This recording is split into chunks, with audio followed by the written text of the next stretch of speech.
commitment piece is I've decided I need help and I'm ready to do something about it. Like I'm ready to take some action steps. Whereas on the counseling side, people may not be ready for change and you have to assess their level of readiness for change as you work with them, which is why it tends to take longer with counseling versus coaching. But commitment is just agreeing to do something important. Like what action steps are you willing to commit to for yourself?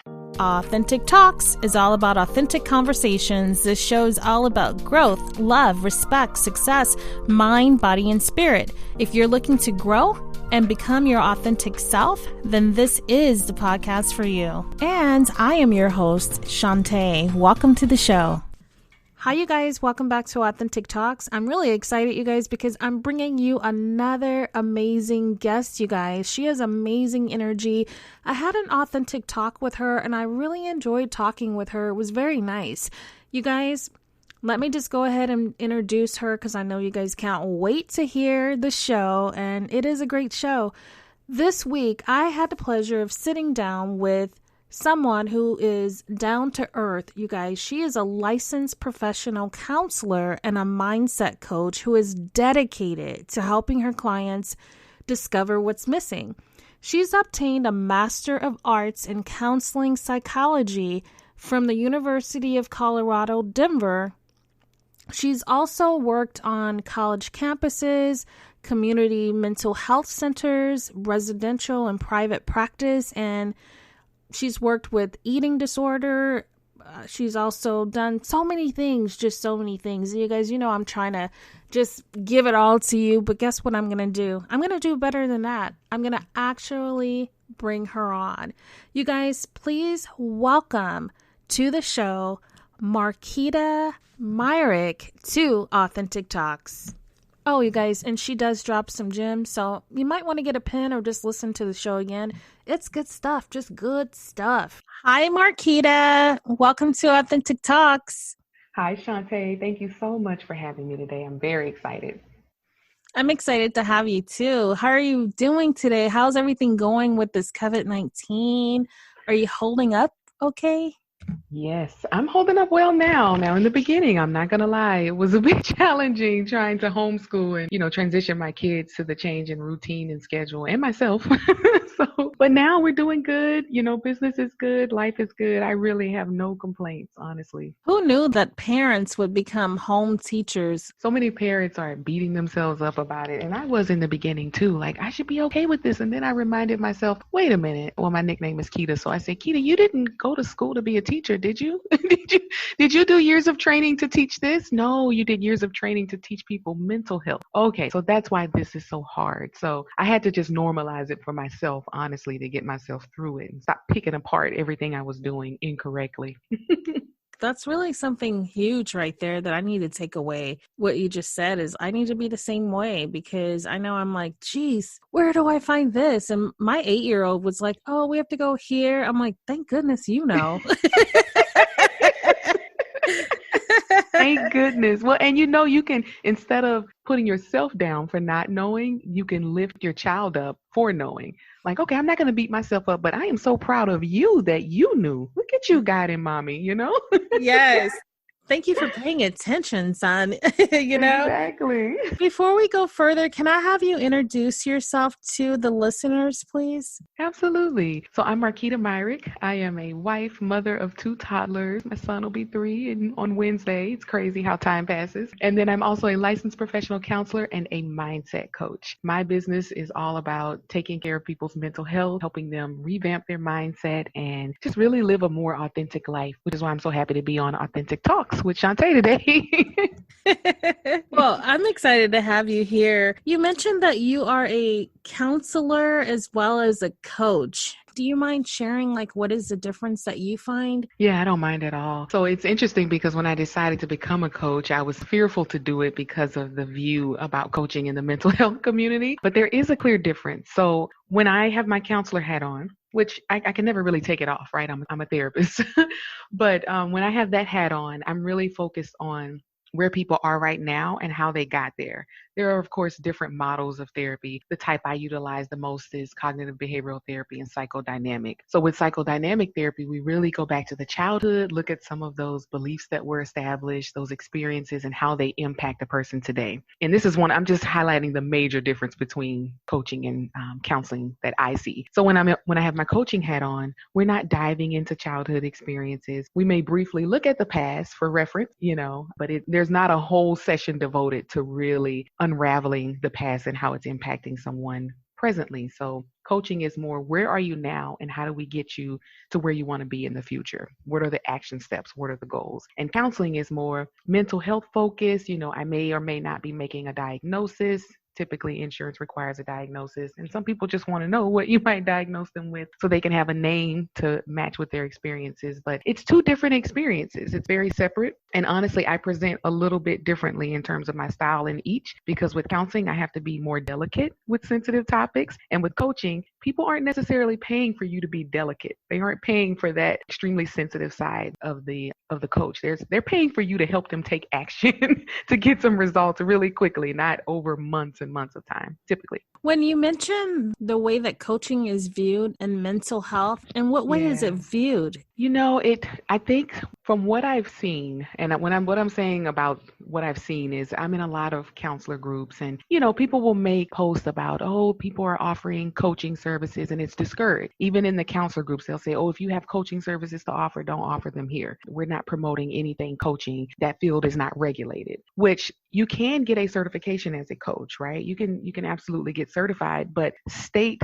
board agencies are not governing the rules and the mandates around it. So that's one of the biggest differences. With my licenses, I have, I think, 4 now. I lose count because some are like put in inactive status since we've moved so much, but they're heavily regulated. You have to show that you've had supervision, show that you've met a certain amount of hours post-grad. You have to show that, you have a certain amount of experience in certain areas, and each state is different. Each state has a separate board. Sometimes there's reciprocity, sometimes there's not. So I think if I could speak to some of these counselors, not speak to them, but speak from their point of view about coaching, they're probably thinking, I went through years for undergrad, and then I went to grad school for 3+ years to get these degrees. And then I went through it 2 years of postgrad to work under someone, to be paid less, to gain these supervision hours. And you're going to tell me that a coach is going to come help you more than I can, and I'm qualified to do it. So that's the view of it. The piece they miss is that a lot of coaches are coaching people based on their own life experiences and something specific, very specific, that they have overcome. And so there's nothing wrong with that. It's a different set of skill sets. And when people need more of that mental health side, they should go to a therapist. They should go to a counselor. And when they want something specific, and they know, for an example, narcissistic abuse. A lot of women are coming out and saying they've been abused by a narcissist in a relationship with someone. Although a counselor can help them with that, a counselor cannot give them their personal experience with that. But a coach, let's just say a female coach who says, hey, my coaching business is geared towards helping women heal from narcissistic abuse. I can help you with this because I have done it. So it's very specific. And so maybe they might choose the coach because they say, I can relate to her because she's telling me exactly about her experience. I can resonate with it. Boy, it's a tearjerker because I experienced that same thing with my ex. Hopefully that clears it up a little bit, and I'm willing to expand more if I need to. It definitely does clear it up, and you did a great job with explaining that. And it sounds like there's benefits if you're able to have a counselor who can turn into your coach. It's like you get the full package. Oh, do you mean like if the counselor can also incorporate some of the coaching aspects? Yeah. Yeah, it's interesting because as a coach, I can't bring in the counseling piece. As a counselor, I can bring in the coach piece. Yeah. And I share that with people too when they are doing a consultation with me for counseling. I think that's kind of awesome. Yeah, it is. Yeah, people say, so I can get the benefit of both sides of you. Yeah. I say, yeah, but if you're only coming for coaching, we're not doing the counseling. So you have to be very clear about which one you're looking for.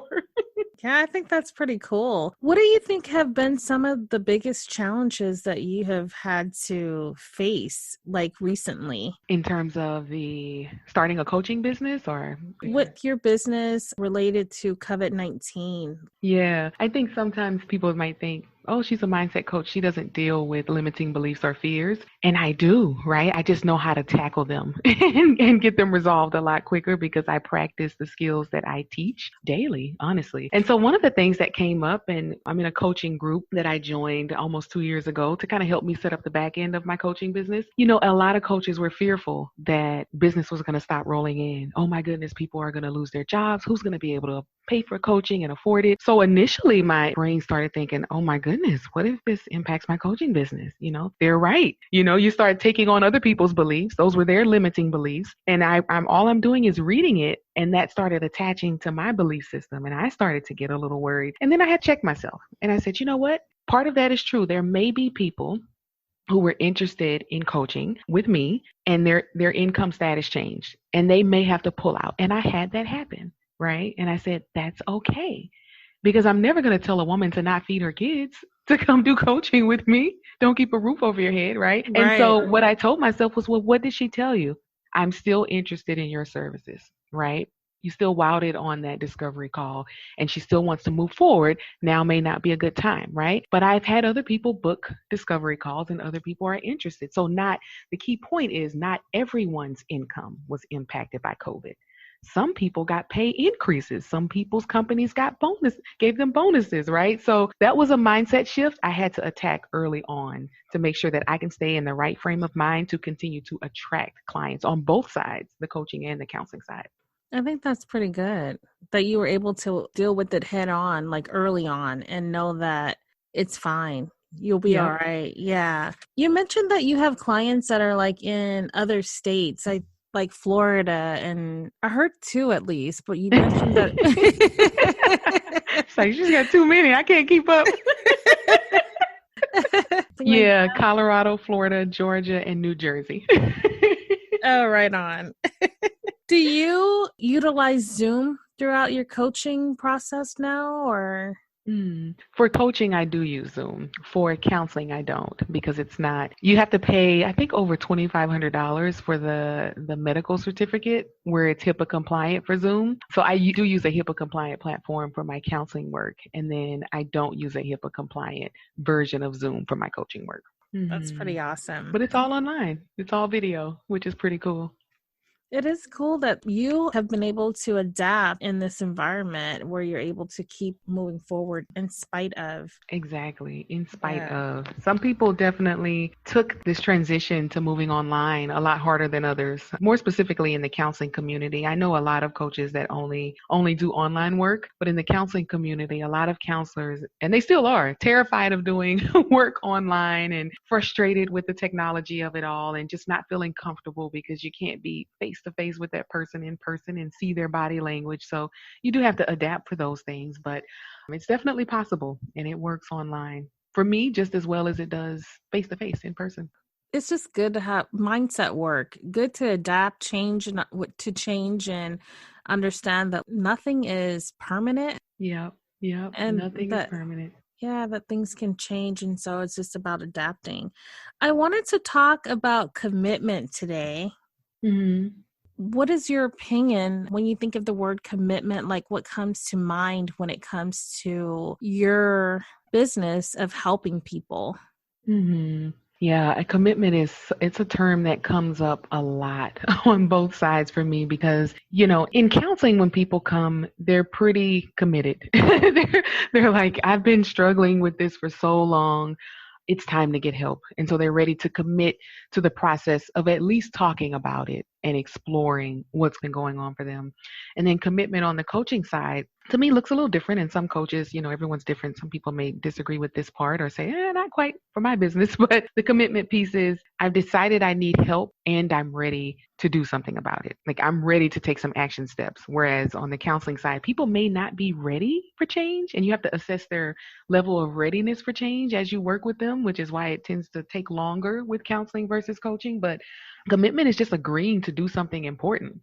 Like what action steps are you willing to commit to for yourself? So that's what commitment means to me. When you think about commitment to self, is there like a difference of just making a commitment versus like commitment to self? Like I hear people sometimes saying things and it almost sounds as if they don't know what commitment to self really means. Yeah.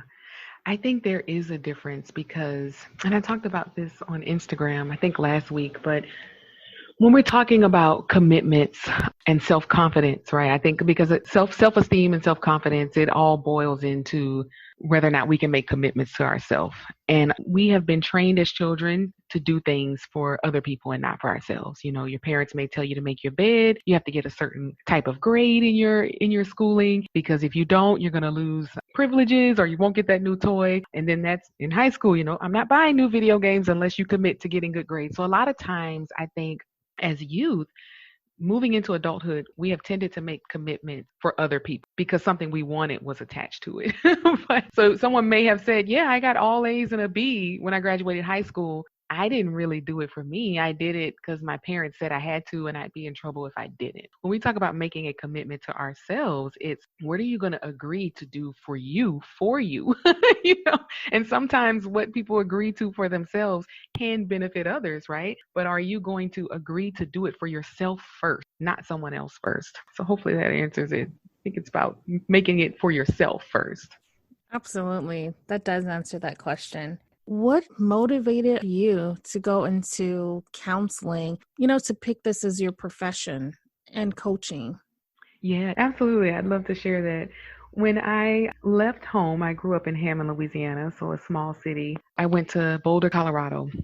Beautiful there, beautiful mountains. And when I visited prior to, saying, yep, I'm going here for college, I fell in love with those mountains. And little did I know that they would help me stay as calm as possible on days where I really struggled. But long story short, I got very depressed very quickly. There was culture shock. I didn't feel like I could relate to other Black females on campus. There was like the Black Student Union, there was the African Student Union.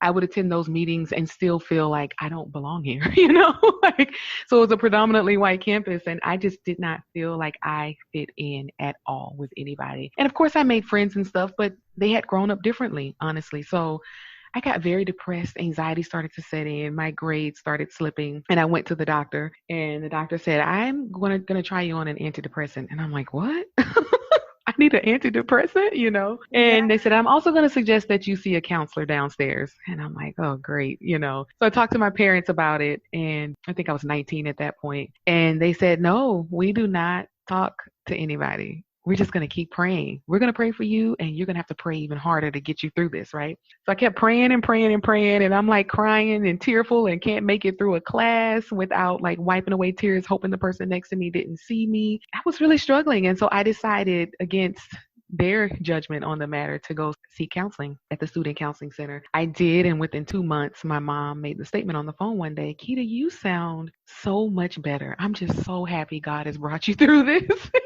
And that was when I revealed that I was seeing a counselor. Since that point, that turnaround within 2 months, I started to question, like, how does this work? All I'm doing is talking to this lady. That's it. Like we're not doing anything, Yes, I was on medication at the time. And so that was helping, but I was like, I'm talking to her and I'm feeling better and I'm not shying away from social engagements anymore. And I'm not driving up the mountain and just looking into space, wondering what life would be like if I had went to college closer to home. So that stayed in my mind. And when I decided to go to grad school, I decided to pursue counseling because my goal was to figure out how to help people just by talking the way that people help me. So, and of course there's more to counseling than just talking, right? And I learned that, but that was my goal. And with coaching, I started my coaching business 2 years ago, but I sat on the idea for almost 4 years because I had been burned out in the counseling field at least 2 times. I've forgotten. I've lost count. It's 2, at least 3. Yep, it's actually 3. Like, wait a minute, how many times was it? And I kept trying to figure out what I could do. What can I do other than work for agencies, work for employers that are not doing things the way I would do them. And it's kind of breaking me down because I can't see people getting better because my work is controlled. And I looked up wellness coaching on Pinterest, saved that to a board, and then sat on that. Had my daughter, move forward. I'm a parent now. Great. I'm not really thinking about the counseling piece. And then I decided to go for it. So that's how I got into the coaching piece because I thought I need to have multiple streams of income. It can't all be counseling because that's a lot of helping, one type of helping. I want to help people in different ways. So yeah, my burnout inspired my coaching business. Wow, that's really awesome. They say some of the best ideas or things are born or created out of being tired or exhausted or burnout, you know? Exactly. It definitely was. Because then you Yeah. start thinking, oh my goodness, how did I overcome that? And that's a lot of what coaches do. They think of what they've overcome and they decide, I'm going to help other people do this. And they create a program around it. And that's what I did. I think that's really awesome. What state are you in now? I am in Florida, sunny Florida. Oh, sunny Yeah. Florida. There's so many different types of coaches that are out there, which brings me to with there being so many different types of coaching, what brought you to mindset coaching? Yeah. So that's an interesting story too. I feel like I have an interesting, you ever feel like you just have an interesting story to go with everything? And it makes you interesting. Yep, yeah, exactly, exactly. It makes for an interesting guest on a podcast. Yes. So some people know this and some people don't, but I dibbled and dabbled in network marketing for about a year and a half. And I did that actually before coaching. That's actually the thing that built my belief in my ability to kind of pivot and start a coaching business. So I was at home with my daughter and I thought, I had a friend from high school contact me, "Hey, you're interested in joining my team?" And I'm like, sure, yeah, I could make some extra money, pay down some student loans.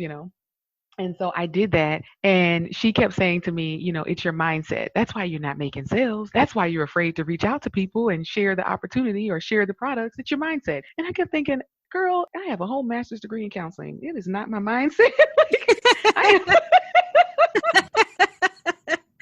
I Uh, have evolved, honey. I know what I'm talking about, okay? I'm not scared.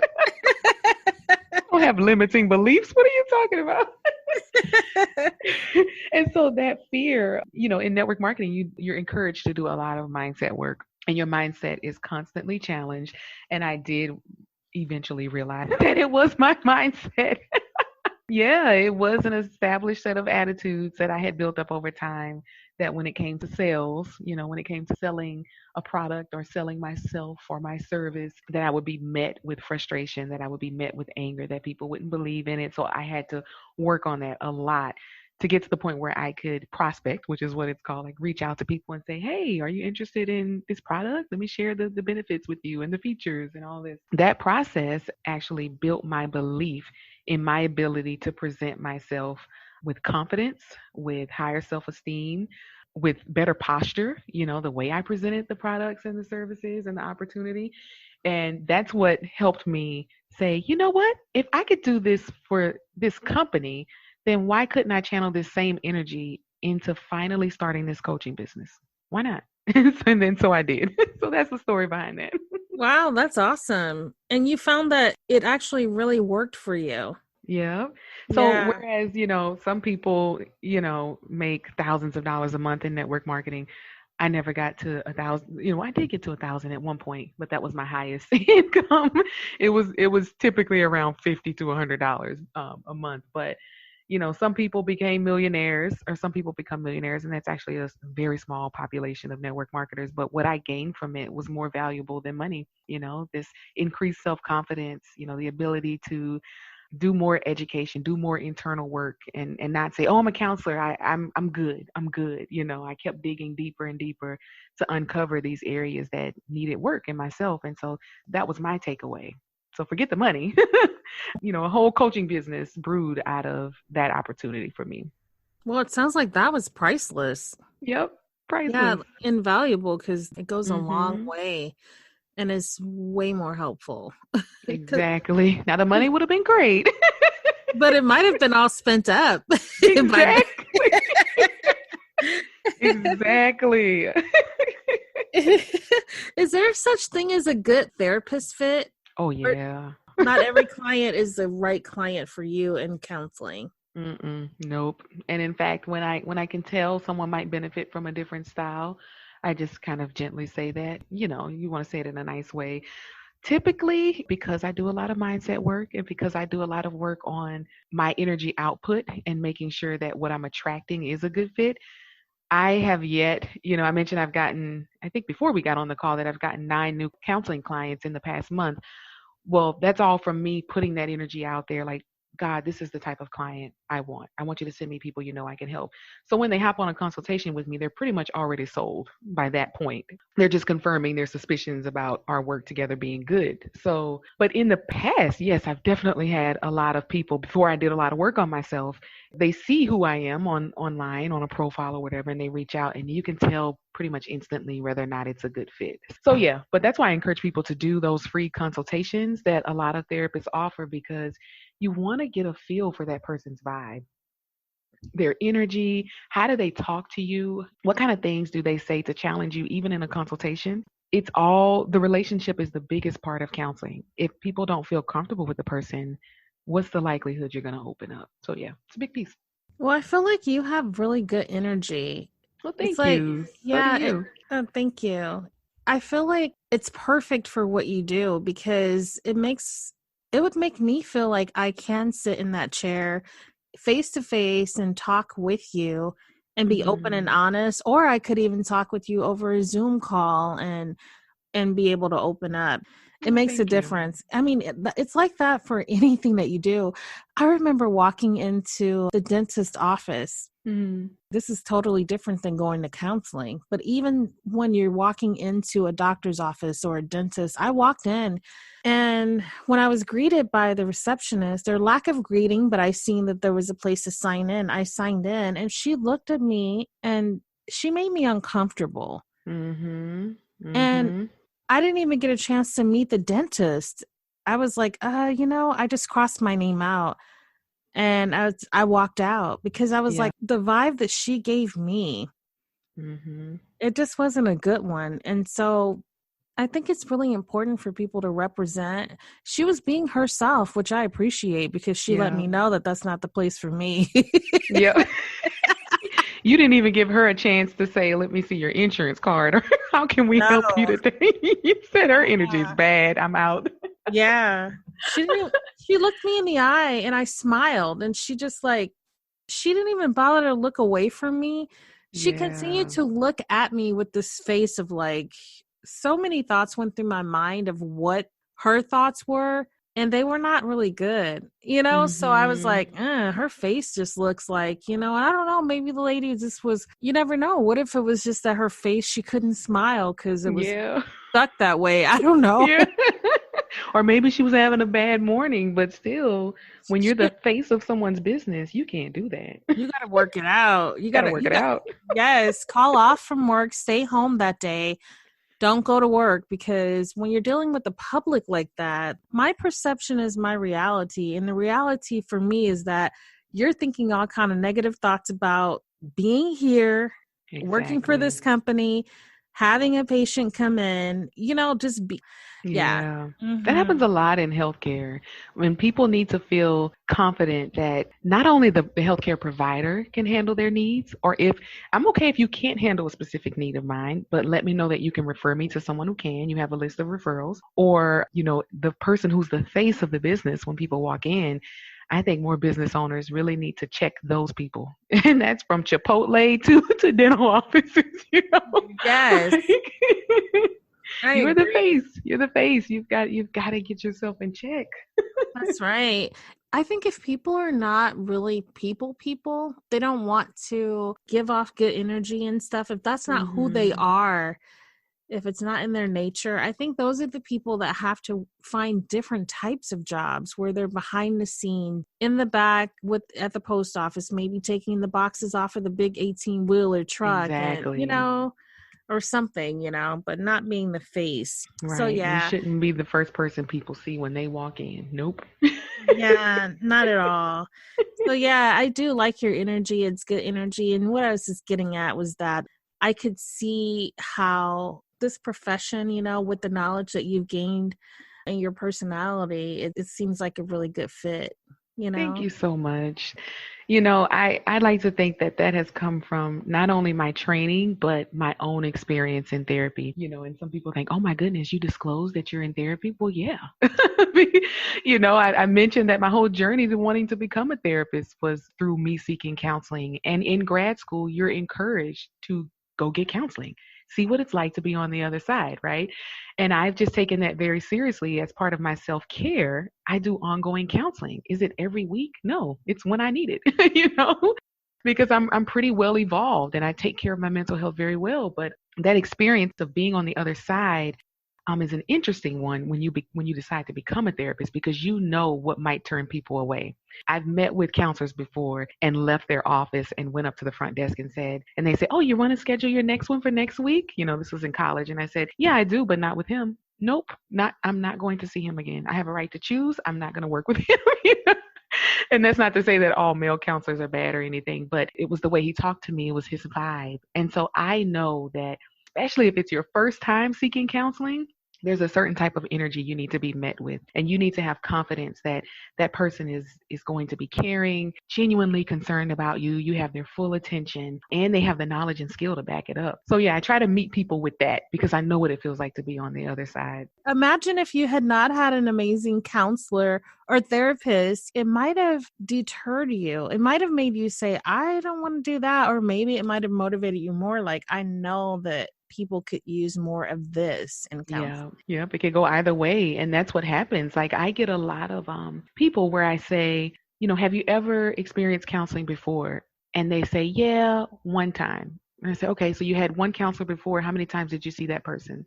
And I kid you not, most people will say like 1 to 3 times if they've only done counseling one time before. Or my parents made me do it when I was a kid. I wasn't really into it. It saddens me because I'm like, what happened? As a kid, sometimes kids go to therapy and they're like, I'm not talking, I'm defiant, I don't want to do it. But I like to think that even when I have teens, I try to get them comfortable enough therapeutically to where they enjoy therapy. A lot of the teens I work with, they don't want to stop talking when the time is up. It's the relationship. It's how comfortable are you making people feel? Are you awkward in session? That's a big one for therapists. Like, don't be awkward, just be real.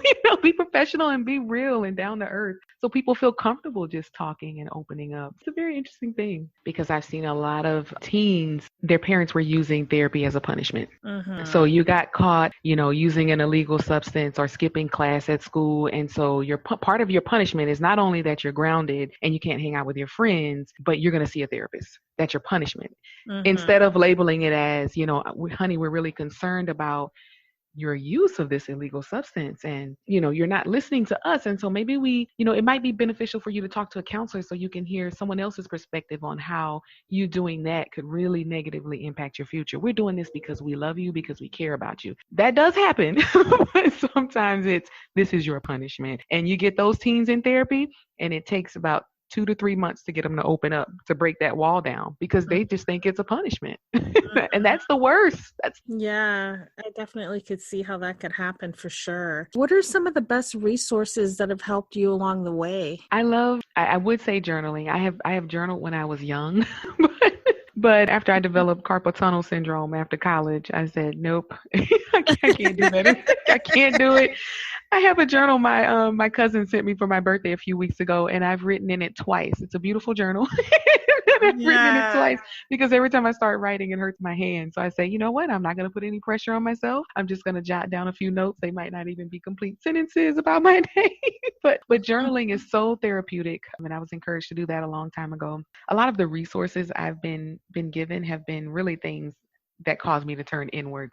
So nothing specific outside of like meditation. That's a huge resource that I think I encourage my clients to tap into, because especially guided meditation. Some people say, well, I've tried it and I couldn't silence my mind. And I said, well, did you try guided meditation where someone's talking to you and telling you to tense up certain parts of your body? And they're like, no, I was just listening to an ocean. I'm like, okay, well, yeah, you need to do guided.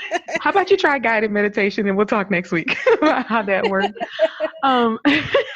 So I like meditation. I encourage people to do journaling. Prayer is huge for me. Self-confidence work. I encourage women especially, look in the mirror and talk to yourself. And some people think it's crazy, but even before I meet with new clients, I look in the mirror and I look at who I am. Who are you as a woman, Marquita? What do you represent? You represent strength and courage. And what are you going to represent in that consultation? And so I think we don't look at ourselves enough and validate who we are. in a mirror, like who are you? You have come to achieve something. You are a woman of substance. You are a woman who has a lot of skills and knowledge. So really that's a resource for me, my mirror. So I don't tend to recommend books for people. I'm like, no, look in your mirror, do your affirmations if that works for you. It doesn't work for everyone. Find things that feel like self care for you, whether that's going to get a massage or going to a movie by yourself. That might be self care. So when I think of resources, I think of things that maybe other people typically don't. I actually have that self-talk in the mirror. Do? Sometimes I do. Sometimes when I'm in there, well, not sometimes. I do tell myself that I love myself. Yeah, I actually really do. And the I first time like I did that. it, I was laughing so hard. It's I was, odd. It's weird. yeah, it is at first. I was like, I love you. And then I go, I looked at myself and I go, no, like I really do love you. And then I just fell out laughing. Oh, And that's beautiful. and then I had my husband, I said, try this, babe. Look in this mirror and say I love you to yourself. He gave me this look like, you want me to do what? And then I Yep, said, you got to try it. exactly. And so then he he looked in the mirror and he's like in his voice, he's like, I love you. And and then we both immediately just fell out laughing because I think for him it just really felt so weird, and Yeah, it is weird at first. It it really is. is. It's Yeah, awkward because you're like, I've never like done this before, and it sounds weird to tell yourself at first that you love yourself, but once you yeah, get used to it, it starts to make you feel really good. it does. Yeah, and then you're like, wow, I really do love myself. And it's like Exactly. yeah, so it's kind of cool. I think I'm so glad that you encouraged him to do that. Yeah, we were laughing so hard. You would have thought that we were at like some amazing comedy event. That's how Yeah. that's how much It, we were laughing. And it was like to the point where it had went to another place for me where I just couldn't stop. And I was like, oh my gosh, get it together. Because then I started thinking, I don't want him to think that I'm laughing at him. But later yeah. on, once I regrouped and he was able to too, I said, why were you laughing? I was still almost laughing while asking him, why are you laughing? I bet you were. And then he goes, well, why were you laughing? And I was like, I don't know. I'm like, I just understood what you were going through Yeah. for the first Yeah. time saying I love you to yourself, because I experienced that when I did it and it was awkward, and the look on your face and just it was just that moment that I can't describe. And then he shared with me what he felt. And so I was like, exactly. So Yeah. yeah, he knew I wasn't laughing like at him because Yeah. Yeah. yeah. I'm glad you clarified that with him, and I'm gonna have to get my husband to tell himself he loves himself in the mirror now. Yeah. I do it a lot with my kids, but I've never done it with him. Yeah. He was really like initially like, you want me to do what? Yep. What do you Like, want me to do? yeah, and he's looking at me and he's like, that's, like, this is weird, but And it is. it is at first, but I have to lift myself up because Exactly. I realize that who else is going to do that? Other people can tell me they love me, but I have to feel it and know and treat myself like I love myself too. And I think that I was one of those kids that was never told like about self-love and stuff. So Hmm. I had that struggle of like, really understanding what that looked like and what it felt like and what it meant to me. Yeah. And you Yeah. just brought up something so important because I believe that self-love has to be taught. Just like we're modeling so many things for our kids, the right way to do things, the wrong way to do things. My daughter will tell me when she didn't like my tone of voice. So, but as kids, we have to be taught self-love. And that's why I love when my kids walk past the mirror in their room and my son looks at me and goes, Mommy, I'm handsome. And he's like pointing to himself in the mirror. And I'm Yeah. like, yes, you are. And you keep saying, what else are you? Say that you're smart. Tell yourself you're smart. And so I think that that's such a healthy part of child rearing that some people miss. And some people miss it not because they're trying not to teach their kids self love, but they just don't know. They weren't taught that themselves. So how do you know? So it starts with us saying, I love me. I love me enough to tell myself that in a mirror. Yes. And to treat myself like I love myself and to know that Exactly. I think that sometimes people think the selves anything with self in it is like Mhm. selfish. And Mhm. it's really not. When you say, you know what, I'm taking care of myself, self-care.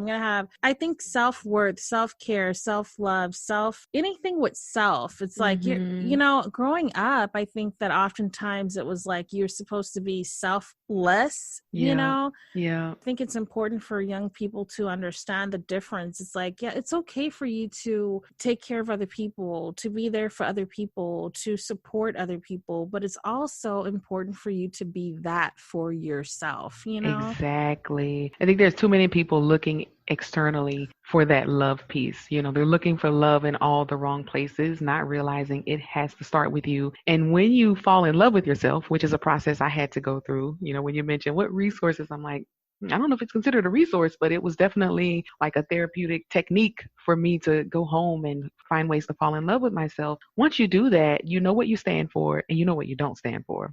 And so Mm-hmm. then you tend to choose better relationships. You begin to repel relationships and people who are not for you, who don't add anything positive to your life. It's so interesting the things that increased self-love can do for a person. Mm-hmm. And that self-love will have you sometimes breaking away from those friends, so-called Mhm. friends. Like the one I Exactly. shared with you earlier. I'm like, oh no, this is not going to Yep. work out too well. This is not gonna work. Exactly. Yeah, I had a friend who used to say negative things about my weight. I'm like, okay, you got one more time, honey, because I'm loving myself. Wow, yeah, that's not very nice. And I think sometimes Mm-mm. people think like that they're trying to help you. So it's all in the presentation too, but it's like if I'm okay with it, then you have to be too. Exactly. This is where I'm at in life, and if I'm okay with it, you need to respect that. Now, if I'm endangering myself or someone else, absolutely be a good friend. Speak up. Otherwise, don't pick people apart. Yeah. What would you say, Makita, was like a common myth about your profession or field that you're in? As soon as you said common myth, I thought if you go to counseling, it means you're crazy. That Ooh, was the yeah. biggest, because that was one of the big things. I'm African American, so growing up in my family, like, oh, that person needs counseling. They're a little crazy. They're a little off the rocks. What I learned through counseling was not just being the client, but also becoming a counselor. Is that some people just come to therapy because they just need somebody to talk to. And that's okay too. And so there might not be a diagnosis of clinical depression, or they might not have a diagnosis of PTSD, but they might be struggling with where they are in life, struggling with motivation, self-confidence, low self-esteem. They've been arguing a lot with their partner and it's been causing them a lot of tearfulness.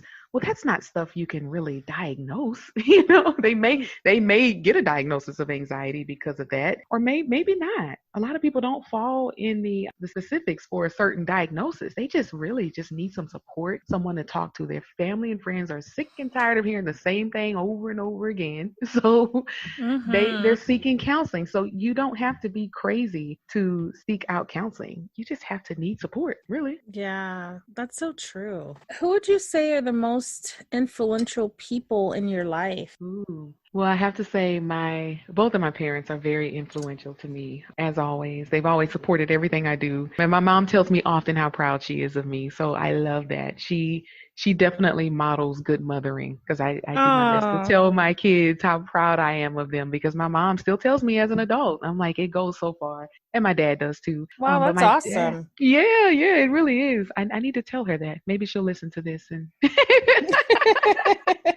I'll also tell her my dad became an entrepreneur when I was 3. He was experiencing some racism on his job at the time and decided to take matters into his own hands. So I believe my entrepreneurial spirit comes from him, and just seeing him navigate building his own business. And it's been 40 plus years later. Well, not 40 plus, actually, like 37 years later.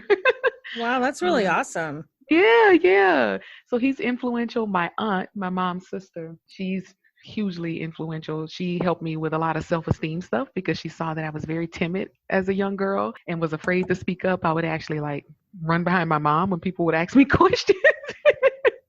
And we laugh today because her presentation with it was a little rough. You better get from behind your mama and come tell me hello or whatever, Yeah. but it forced me to stop hiding. And so she also tells me how proud she is of me today. And I have another aunt and uncle on my mom's side who have always been so supportive and were influential in me moving to Colorado and breaking away from my comfort zone with my parents and causing me to think outside myself and my limited view of my capabilities. And they were very influential in getting me to move away from home. And so I have partially them to thank for that. So there have been a lot of huge influences in my life, lots of them.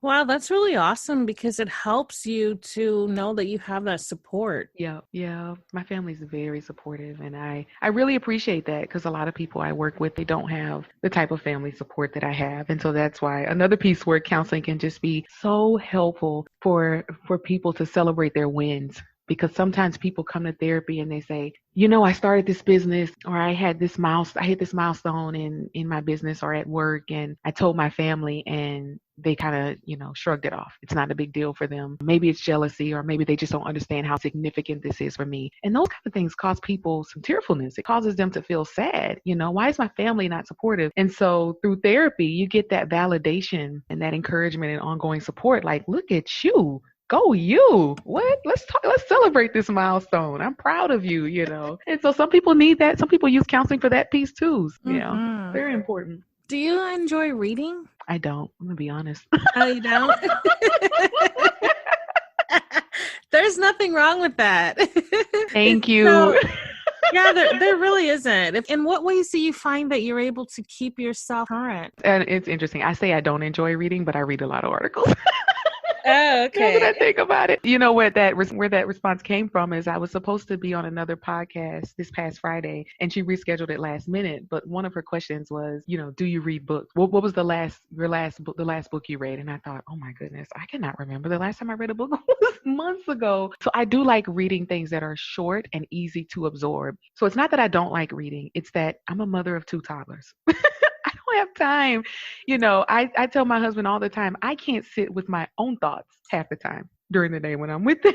So me trying to read a book, no, that's not going to work. I did try audiobooks, but they caught on to me. I bought a special Bluetooth that I could just keep on my ear and listen to my books. And now they know that when mommy has that in, she's listening to something. So they start talking very fast. So it's hard to read. It's not that I don't like it. I understand. Yeah. So I read articles that are short. And if I forget, I just kind of leave it where I was and come back later. And then I like listening to podcasts. So that's kind of how I get my knowledge in. There's nothing wrong with that at all. Nothing wrong at all. Thanks for validating that. Let me just be honest. If you and I could switch places right now and you could jump in this seat, what would be the question that you would ask yourself that I did not ask you? I would say because I talked about sitting on the coaching idea for so long, I would say, what caused you to sit on it for so long? What was holding you back? So tell me more. Yeah, she's like, well, tell me more then, since you're going to put yourself on the spot. No. It was fear. It goes back to how coaching is viewed in the mental health community. Fear of being judged, fear of being shunned in the mental health community, fear of being told you're crazy. What are you doing? You got a whole graduate degree to be a professional counselor, and now you're gonna call yourself a coach? Like, what are you doing? Have you lost sight of the goal here? And also fear of not having an employer, that's paying me, that's paying for part of my insurance, that's paying part of my life insurance, that's putting money in a 401k for me. Because in my family, it's people still prefer for my generation to go get a job and work that job for 30 plus years, Like, stick with the job because it's stable. Why are you interested in this entrepreneurship thing? So those were my fears at that point in time. Fear of being judged. And I'm really glad I got over that. Fear definitely is one of those obstacles that will sometimes stop us from moving forward in our life and evolving. Yeah. And it keeps showing up and it looks different every time. But what's That's amazing... the thing. Gonna keep challenging you. Yes. And what's amazing is that we just get to keep jumping over those hurdles when they show up differently. Yeah. And you get to prove to yourself that you are more than capable, especially in business.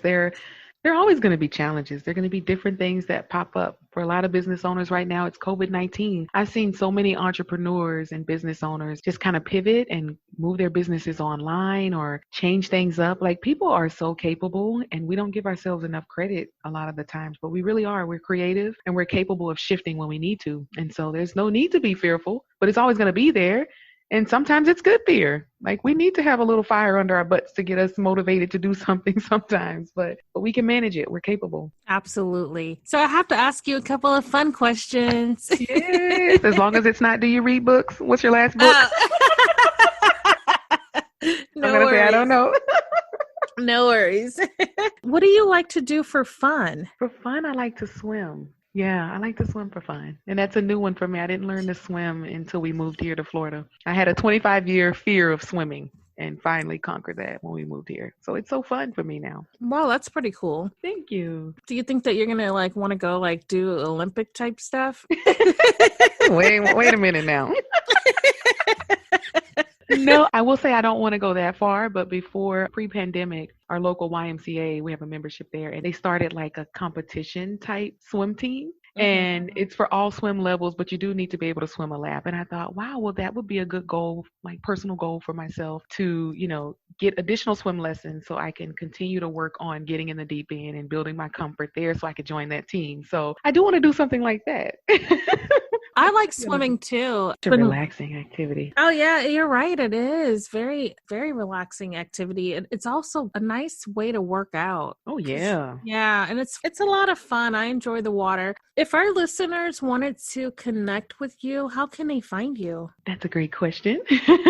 I am on Facebook and Instagram at Marquita Myrick LPC. LPC stands for Licensed Professional Counselor. And they can also go to my website at www.marquitamyrick.com. Your career path that you've chosen, do you feel like that's your purpose? I do, yeah. And I've tried to run from it before, as mentioned, taking my break. And that didn't work. And it really wasn't that I needed to not be a counselor. It was that I needed to figure out a better way to be a counselor, to protect my peace and my energy. And I definitely strive to help people feel comfortable around me. And I always have so much gratitude when I'm invited to speak on someone's platform. And I really hope that your listeners get a lot out of this. And yeah, that you continue to keep doing what you're doing with Authentic Talks. Marquita, thank you so much for coming on the show. I really enjoyed talking with you, and thank you so much for dropping those gems.